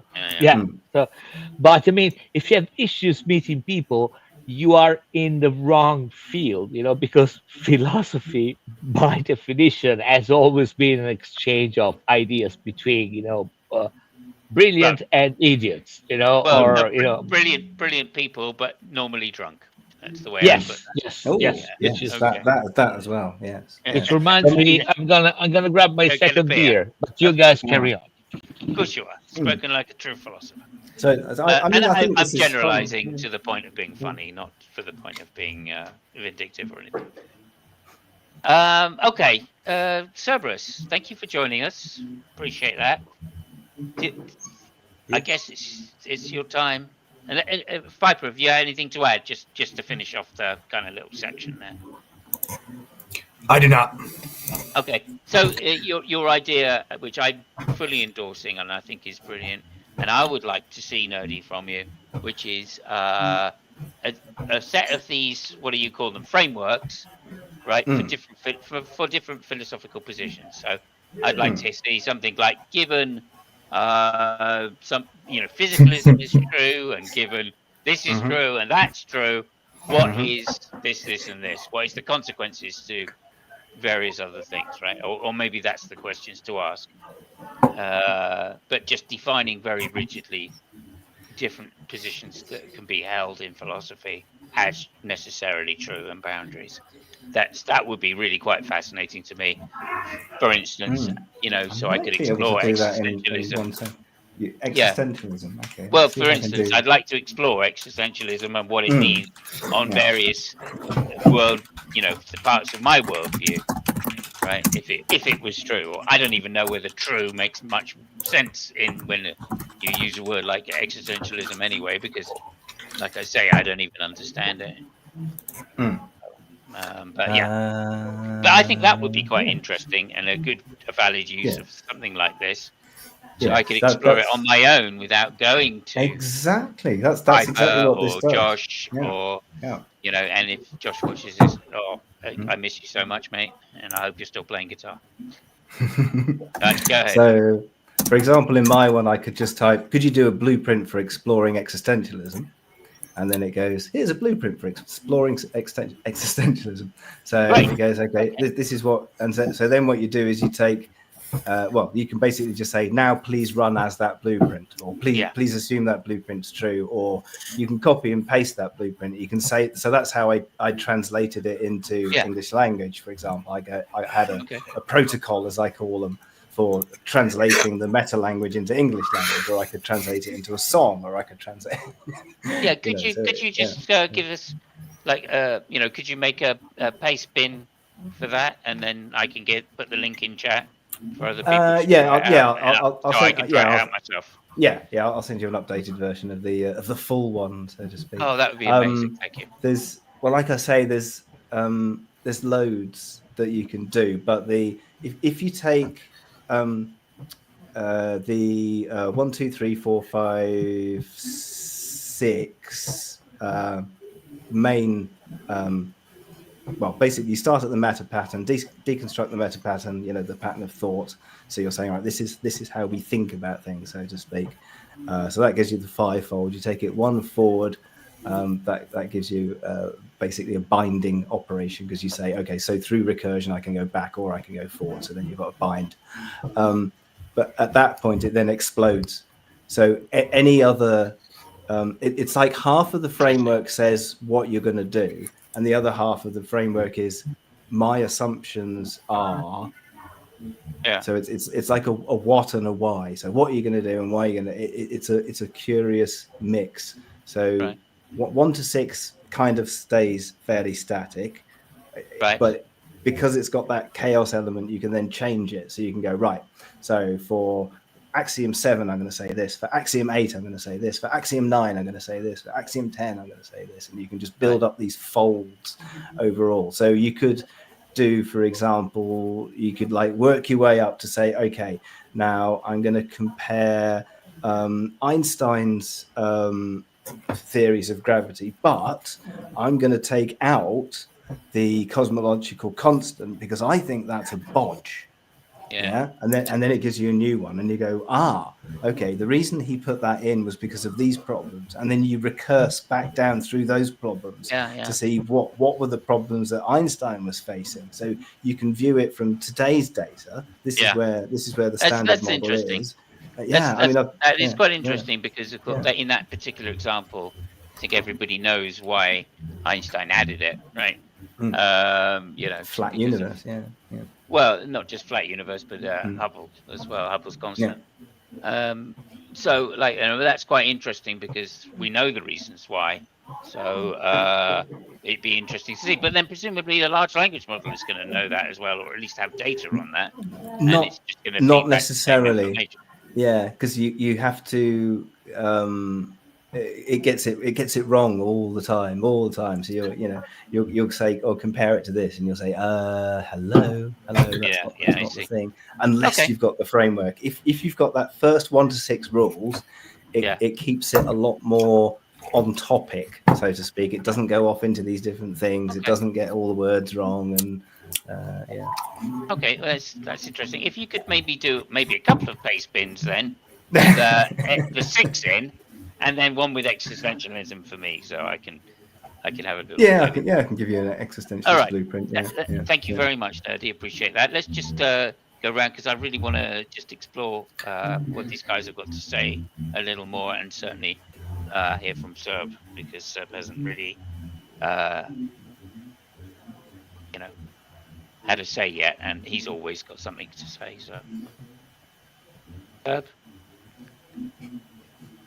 Oh, I know you. I know you weren't here from the beginning, so some of what's been said may be just not relevant. But go ahead. oh. Well, I mean, I don't have much to say about making prompts. So, like, Okay, you don't have much to say about making prompts. no, they're just write. You can sum it up by writing more if you don't like the outcome.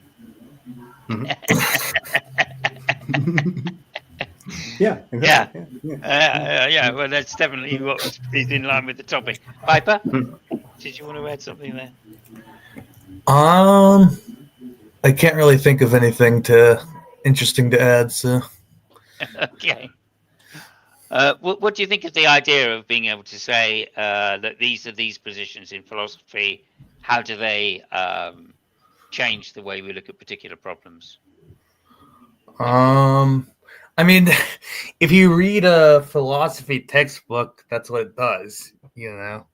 So I don't know, maybe one issue you might confront is trying to make the AI more than just a glorified philosophy textbook, especially since a philosophy textbook's gonna, go over. Well, I think it makes it more personal because it's like it is still just a philosophy textbook, yeah, definitely. But it's like you're able to turn to the specific page for the thing that you're interested in at the moment. So it's. Well, you can do that in a regular textbook also. Yeah, but you have to know which page it is. Yeah, you have to. I mean, I would agree. I would certainly agree that. Jesus Christ, man! I would certainly agree that. If you're not like a bookish type of person, the AI sort of will be more user friendly to you. But also, the user friendliness will sometimes sacrifice a lot of detail. Like, I think, definitely. I mean, if you look at if you ask ChatGPT, give me a really, give me a really interesting argument for the existence of God or something. It's going to give you some bog standard stuff that you could probably get better from like Wikipedia even. So Yeah.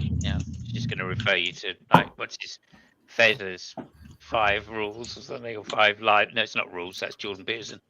5 rules. I mean, that's another language model that should be fascinating. 5 ways for life.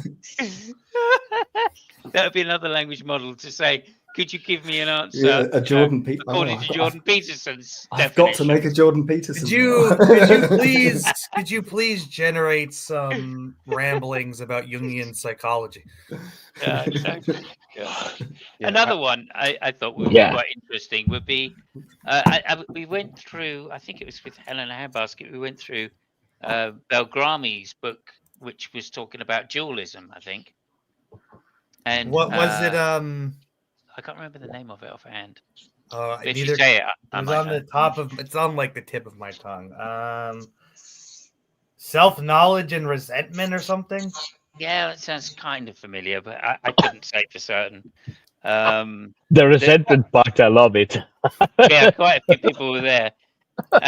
Anyway, as we're reading through, we got to a particular page, and it was like, I think it was like page 70 something, and the first 70 pages, which is complete gibberish.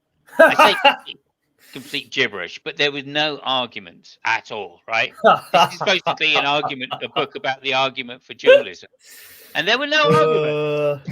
And we're reading through it like hour after hour, and it was just getting tedious. And then finally, he gets to this one page where he says, "Here's the argument for dualism," and it was just a language game.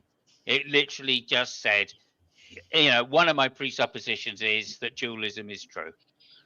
And this is why. My God, that's it. And he's a professional philosopher. I mean, this is why I don't tend to like. I think a good time management strategy is like not always chomping at the bit to read stuff that people who you debate on the internet tell you to read, because like Yeah. at least like 50% of the time it's going to be a waste of your Too true. energy. Yeah, too true. Too true. And I don't know who to believe, because like I'm sitting there and I'm listening to several people going, oh yeah, let's read this book. I tell you one book I really enjoyed, just while we're on the subject, Piper, is Problems in Western Philosophy, I think it was called. Bertrand Russell. Yeah, problems. Yeah, problems. And I found that very interesting to read. I thought it was a great read, actually. I think that book is considered a classic, like a sort of big text in the history of philosophy. Yeah, that's another book I really enjoyed of his as well, The History of Western Philosophy. Long, but yeah, I enjoyed it. Anyway, Sir, let's get to you, because please, have you got anything you want to add, B you want to just talk about in general, or any questions for Nerdy specifically about some of you things you've heard him talk about? Oh, just on AI in general, like the philosophy of AI. Yeah. It will doom us all. It will do what? Sorry. It will doom us all. And it won't be because of anything that it does. It will be because of what we do. Yes, I agree with that. The glorious thing about modern society is that the economy forces us to cooperate. Right, even if we hate each other, like across the globe, it forces us to cooperate at least on some level. Right, otherwise pencils don't get made. Right. Once you have AI good enough to make the pencils, all we have left is to deal with ourselves on a personal basis. We will not survive that. Yeah, maybe we. I think we will. I don't see any way AI is going to make gas, and we're still going to have to deal with Putin, provided he becomes immortal. No. Which You I just think make might robot well bodies. do at this rate. You just make robot bodies, put AI in them, tell them to get the gas. Yeah, but we still have to deal with the people that have the gas, right? Yeah. I think he's talking about that's kind of my point. Future. Yeah, so we're all on universal basic income. Everything's done for us. We're in the super far future now. So what is it that you do then? Well, you have a lot of fun, Well, for the first couple of weeks. Yeah. Exactly. No. We all think all you have to do is fun, right? But when you took religion away from people, what happened was fascism, Nazism, and communism, and that's that. Now what happens when you take the work away from them? You're gonna have even more free time. Yeah, it's spoken like a true Jordan Peterson fan. Yeah. Has anybody cleaned their room before joining in? Because that's Well, kind of. I'm pretty sure, actually, my room is a lot more tidy than Jordan Peterson's is. Actually, a lot more tidy than his whole house is. There's certainly a lot less drugs in my room. But no, I obviously pay someone to clean my room. And that's what you call a successful man. I set it on fire every 15 days. and then re-roof it. I guess that's one way to tidy it. Yeah. Get rid of the bugs. I do the same. I wish people would do the same with AI. You have to keep the stupids busy. There you go. Thank you so much. Okay, I think we've naturally come to the end. Nerdy, if you could do this base bin things for me, I would really appreciate that. I will put. I'll send you the power up version, and I'll probably have to go through the instructions with you because it's complicated. But yes. Yeah, well, that's fine. That's fine. Complication is not my strongest point, but I think I could manage it. I've got Fabio to pester, so that's okay. Yeah. And is there? I'll put your link. I'll link Nerdy's channel in the chat as well. Piper, do you have a channel you wish to? Yeah, it's just my. Or I'll just send you the link in the Discord. I think I've already got it because I put it in State of the Onion now as well. So, yeah. I usually do that, and of course, we'll have State of the Onion Thursdays, 10 o'clock. Cerberus, anything you want to plug? No. Okay, jolly good. I love you to pieces, man. Piper. Oh, actually, don't go while I play after the outro because I just want to ask you a couple of questions off air. Sure. Thank you very much, Nerdy. Thank That's you. really good. If you have any Messy, but yeah. videos on these topics, philosophy and AI, that you want to publish, I'll be happy to have them on my channel if you don't want to put it on yours. So don't worry about that. And then we can also Samus is going to pre-peer review your papers. Yes, Mm, I have. okay, Well, good, I've done good. several papers myself, of course, which are all pre-peer reviewed. Yes. I'll have you know. So, and not only that, I also wrote. You also made Venn diagrams about that, isn't it? I did make Venn diagrams. You are absolutely correct. But Not just that. Not just that. I also spoke to Graham Oppie on a completely unrelated topic. Yeah. So there's that as well. So thank you very much, everyone, for being here. Really appreciate it. And we'll do this again sometime and see you all later. Thank you.